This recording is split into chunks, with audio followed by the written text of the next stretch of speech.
plant friends, welcome back. We are in the thick of seed starting season, and today I thought I'd sit down and go over some medicinals that I love to grow. I love growing my own food. I love seeing the beautiful flowers and harvesting the flowers, hanging them to dry, using them in crafts and arrangements, preserving the veggies and fruit. I love it. But I'm getting carried away. I also equally love working with medicinal herbs. Being able to grow plants to use to nourish and nurture your body, to work with the plants on a more spiritual level, to observe how they grow, their habitats, their appearance, their physical appearance. How do they appear? How do they look? How is the leaf shape? How is the stem? Is it tall? Is it low to the ground? How can that relate to your body? How could that nurture you?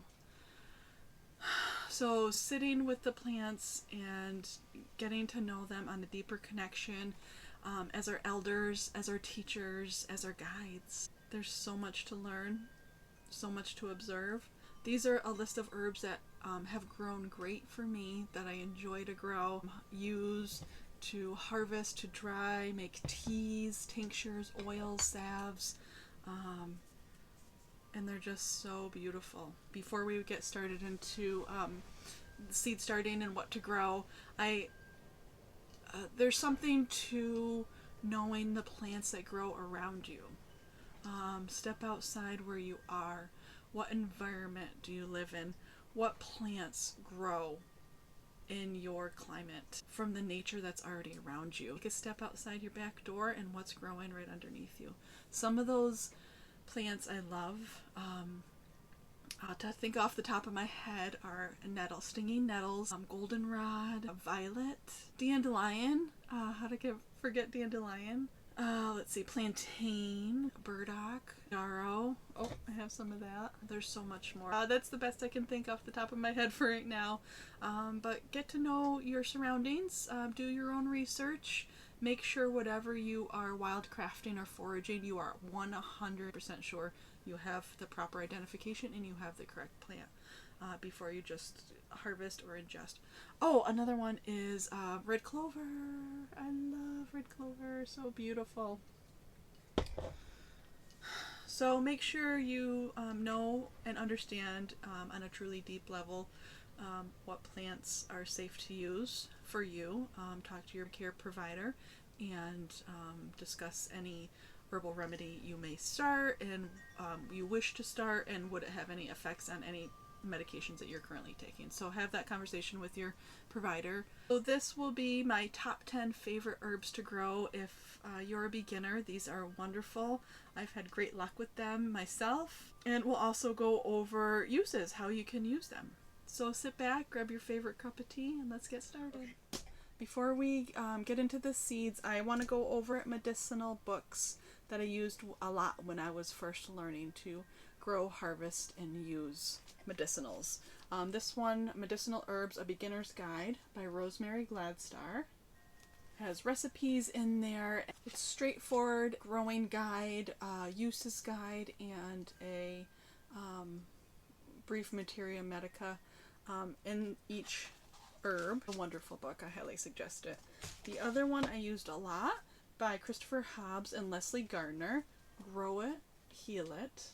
This is very similar to Rosemary's book. The first part of this book has the herbs. Second part of this book is to grow it and how to properly grow, and then harvesting, making the remedy. The Heal It section in the back goes over practical uses. Headache, cold, flu. There's creams in here, bath teas, syrups. These are two great beginners books I highly recommend.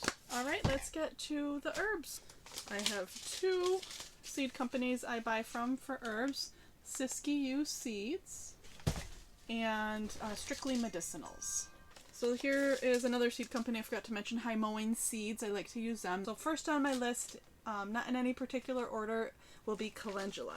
So the Calendula officinalis is the calendula that has the most medicinal properties that you'll want to use. It's this beautiful orange color, and this is dried. Oh, just opening it up has this wonderful aroma. Smells so good. We use the whole flower head with calendula. It loves to grow in the full sun. It's a great companion plant for pests in the garden. It's an annual. I have to replant every year. It often self-seeds. It has in my garden, so it drops its seeds in the autumn, and it will regrow in that same spot. Plant it in a spot you wouldn't mind it to grow in every year, and you might have yourself calendula reseeding. It's easy enough to save the seeds. I do that as well. Just wait until the plant matures, the flowers die back, and you get these almost U-shaped seeds that are really easy to store and plant because they're fairly big. Calendula spiritually reminds you of the warm summer sun, is bright and sunny. In the winter months brings you back to those warm summer days. Some uses of calendula. First, it is edible, so you can just toss the petals right in the salad. How fun would that be to brighten up your salads?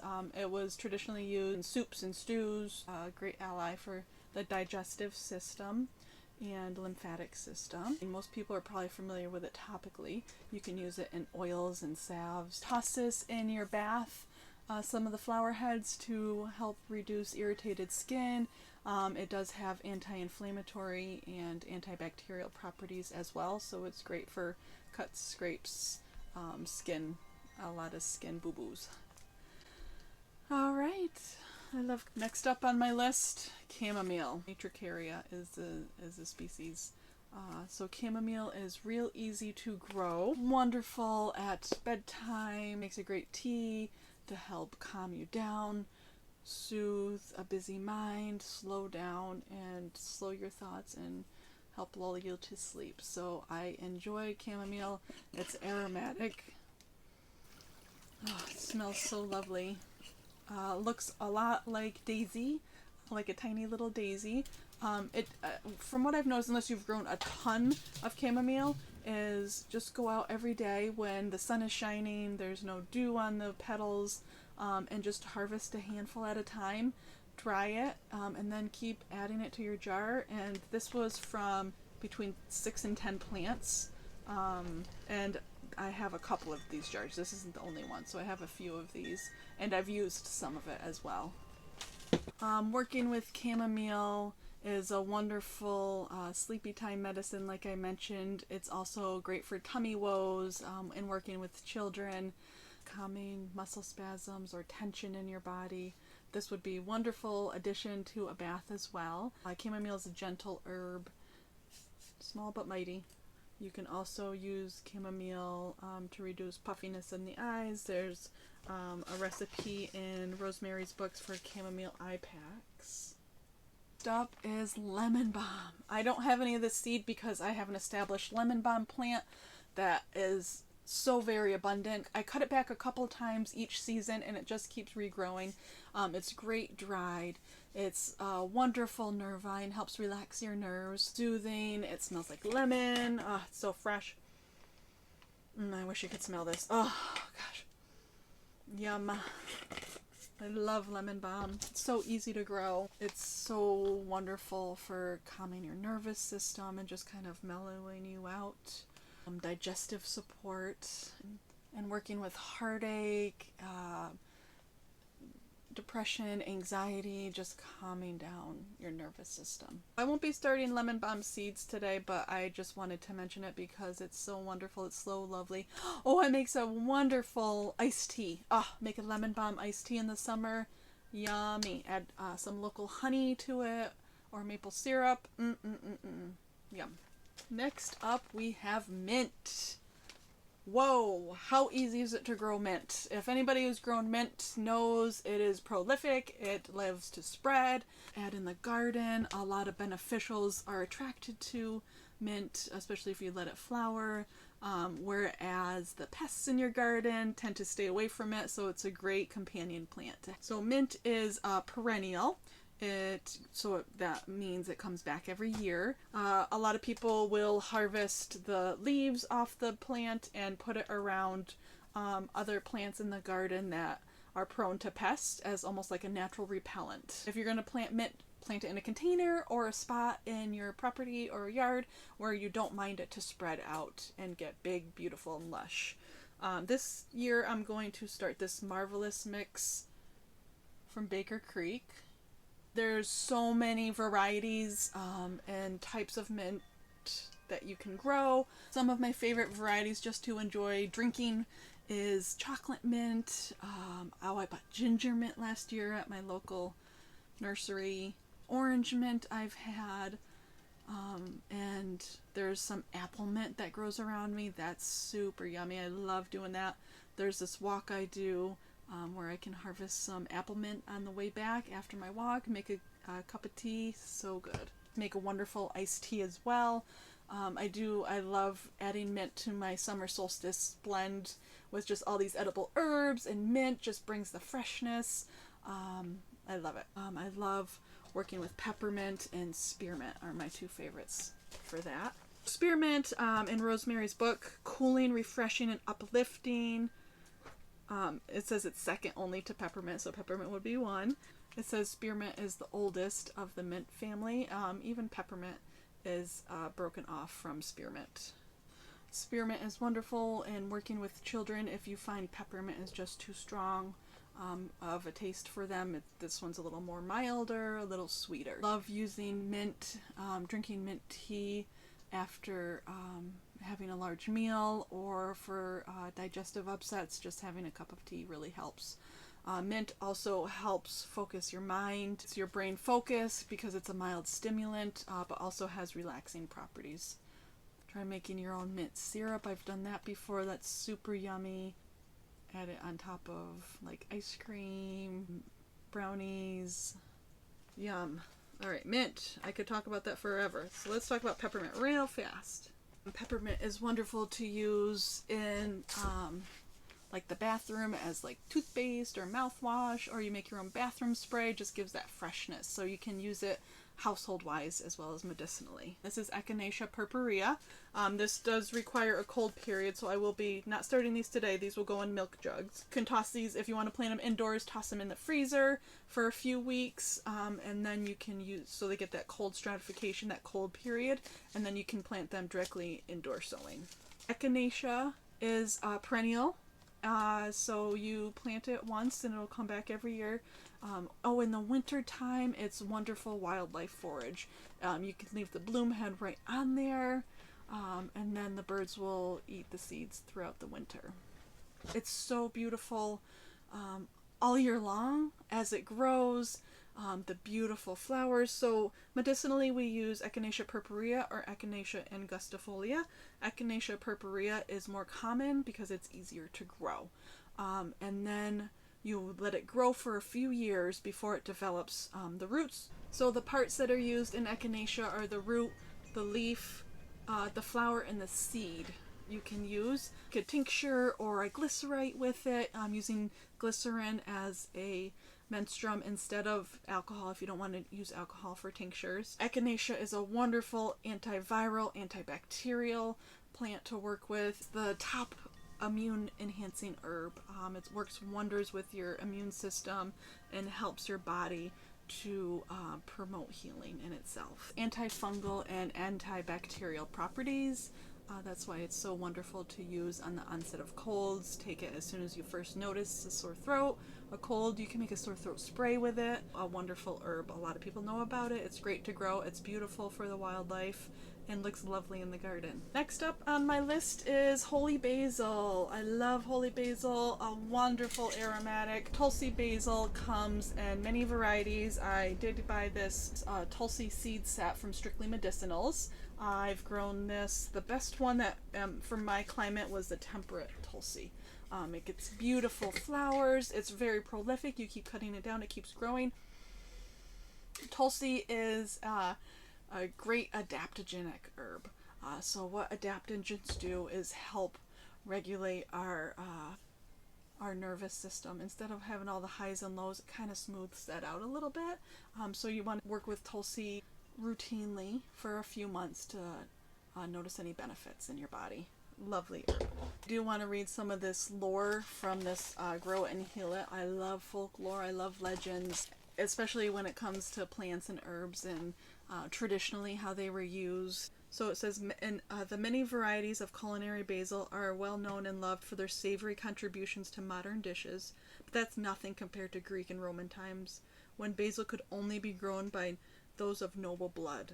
In India, its close relative, Tulsi, also known as holy basil, sacred to the god Vishnu's wife, Lakshmi, is grown outside every home for good fortune and is known as a virtual panacea. Oh, I love that. So when we use the flowering tops of the holy basil, I do have stems in here, but when I use this, I will take the stems off. I did it for time's sake. It tends to get a woody stem, so we don't want to use that. So just the flowering tops, peel the leaves off. Harvest above a node so it will continue to branch out and you will have continuous blooms all year long. It's also an annual in my area, so we do regrow it. If you wait long enough, you can harvest the seeds from this as well.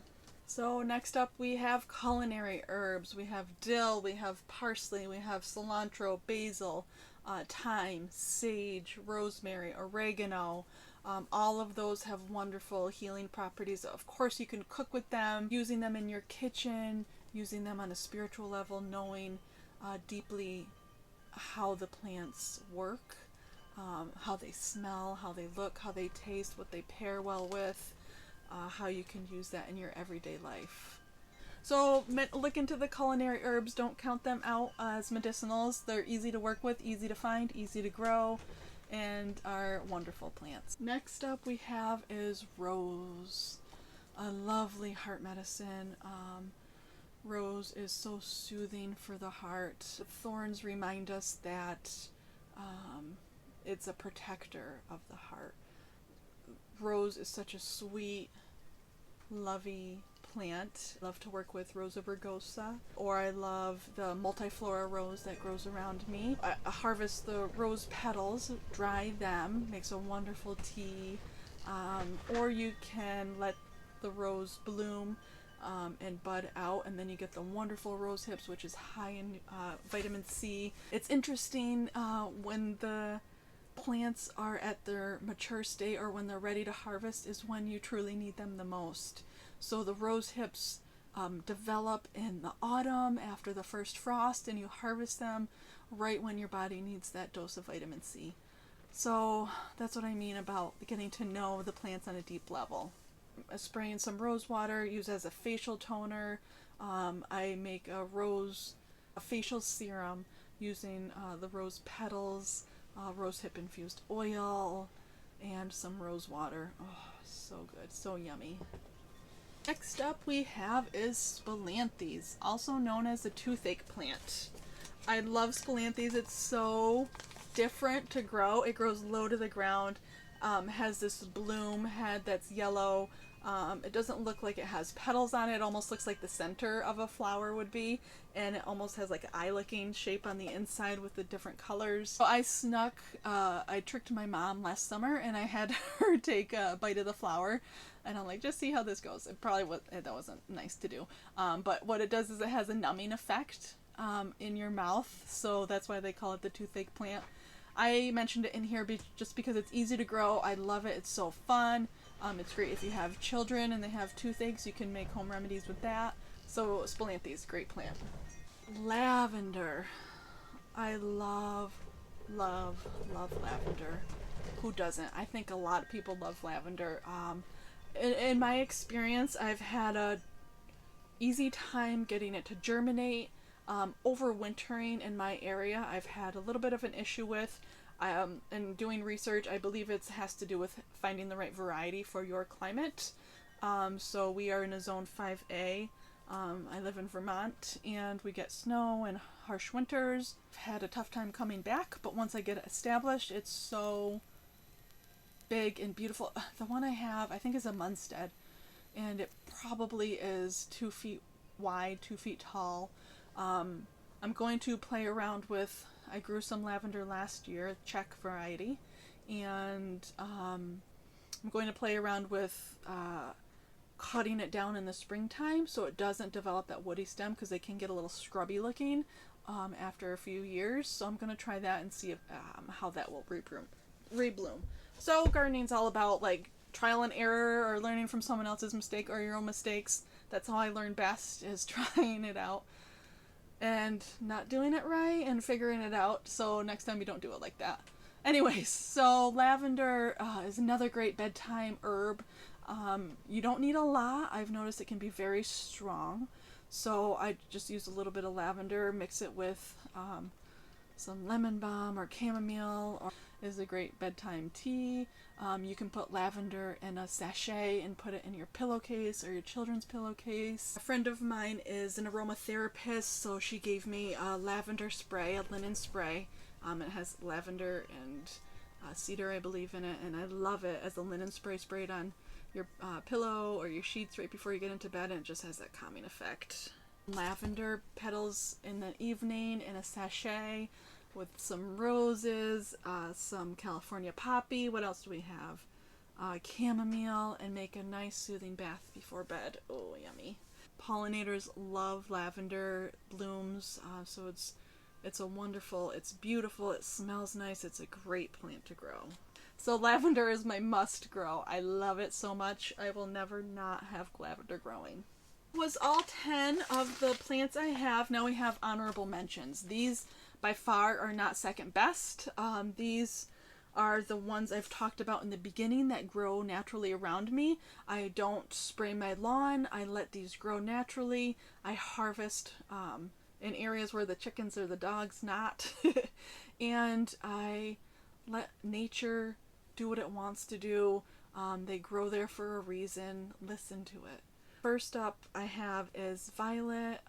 It's just a sweet plant. I love to make juice with the violet leaves. So what I do is I toss a handful in a blender with some water, blend it up, and strain it through cheesecloth, or like I use a nut milk bag that you can reuse, strain it out. It's very soothing, cooling.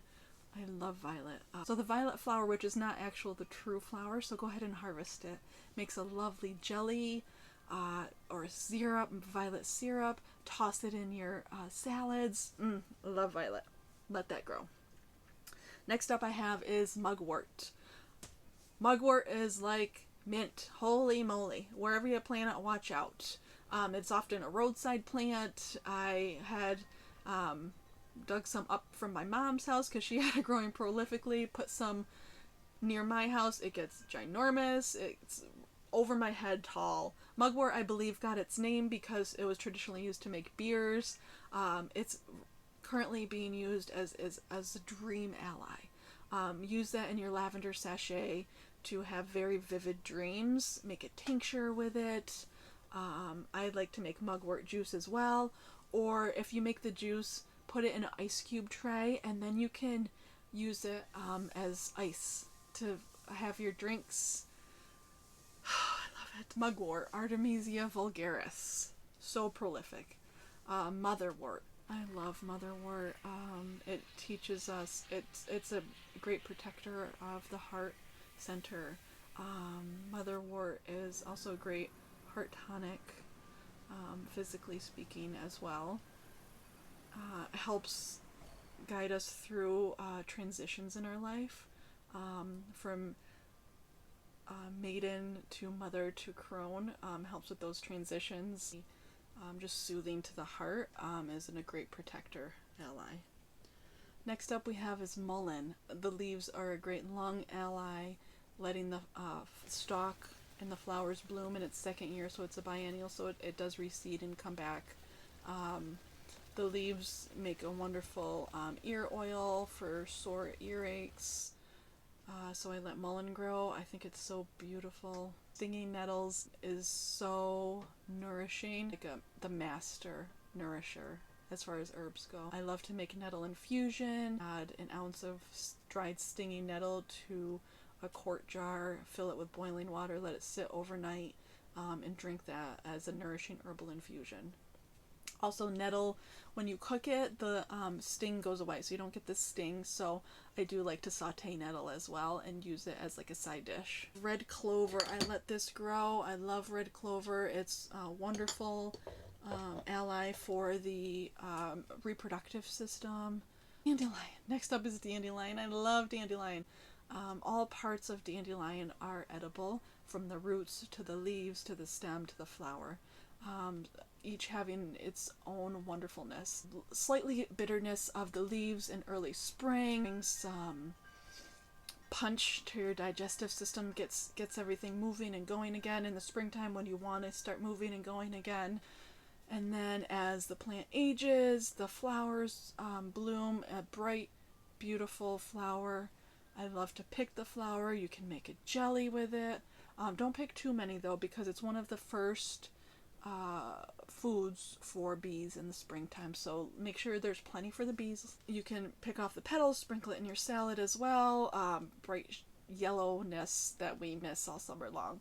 If you make the jelly, it almost tastes like honey. Mild tasting, but really, really yummy. You don't get that bitterness like the leaves have. And then in the autumn, after everything dies back, all of the energy has gone into the roots. Harvest them, cut them up, dry them a little bit. Then you can roast them. Use that as like a coffee alternative. It's a great digestive support. Cannot say enough about dandelions. I love it. Oh, don't forget to pick up the dandelions and blow the seeds into the wind and help the dandelions reseed itself. Don't kill them in your yard. Keep them. I love them. Burdock. Burdock root is known in Japanese cuisine as gobo. It's so earthy, so yummy. You can make an infusion with the burdock. It has, as well as dandelion, the roots have the inulin in it, which is a prebiotic for your digestive system. Sometimes I just saute the roots and eat them as part of a side dish. Simmer it in a pot and it turns this lovely teal color. It's so pretty. Is a great tea. Very nourishing and nurturing for your body. Let the burdock grow. Chickweed. In the springtime, and a little bit of shade, you'll notice chickweed. It's this, almost looks like a little daisy-like flower on the top. So very nourishing. Great in the springtime. Just what your body needs. Yarrow. I love yarrow. You get a cut or a scrape. I have dried yarrow leaves that I powdered and put it right on the cut. It'll stop the bleeding. It is a great antiseptic, antibacterial, so it's a wonderful in oils and salves for skin ailments. It is great for breaking fevers if you've had a fever. Diaphoretic. I love yarrow. It grows wonderfully. Started from seed last year. Have some planted. It grows wonderful. It's native, and I just let it grow. It smells divine. I love the smell of yarrow. I don't know how to describe it, but I cannot get enough of this scent. Goldenrod. Not to be mixed up with ragweed. Goldenrod is wonderful. I actually worked with goldenrod in assisting my body other ways to help combat some cat allergies I had, because we were getting a cat, and it worked wonderful. I loved it. I used it as a tincture. Makes a great flower in the flower arrangement. And lastly, certainly not least, or last, it's just last on my list. I have a gazillion more I could talk about, but last is plantain. We called it the boo-boo plant when my daughter was young. Cuts, scrapes, just, bee stings, insect bites. You can make a spit poultice is the quickest way to do it. Get a bee sting, take some plantain, chew it up, put it on the bee sting. So it is a great soothing plant, great for your digestive system. I make herbal juices with plantain as well. Great to dry it and make in oils and salves as well. Wow, that was a lot. Okay. I love it. So that was a talk on herbs I love to grow. I'm going to start some now that I don't have growing yet, or want to grow more of, or whatever is an annual. So we'll start some seeds, and hopefully spring comes soon and we can get them in the ground in just a few short months.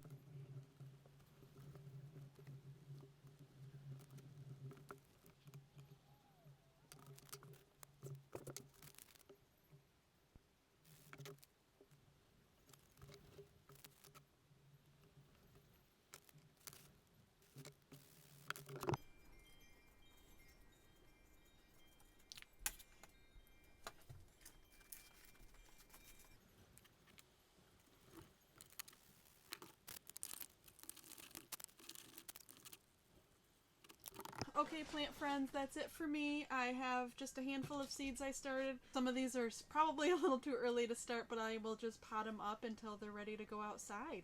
I hope this video was helpful. I hope you found some value. Let me know what your favorite herbs are to work with, what you're excited about for this upcoming gardening season. Leave them in the comment section below. And have a great day and be well. Bye-bye.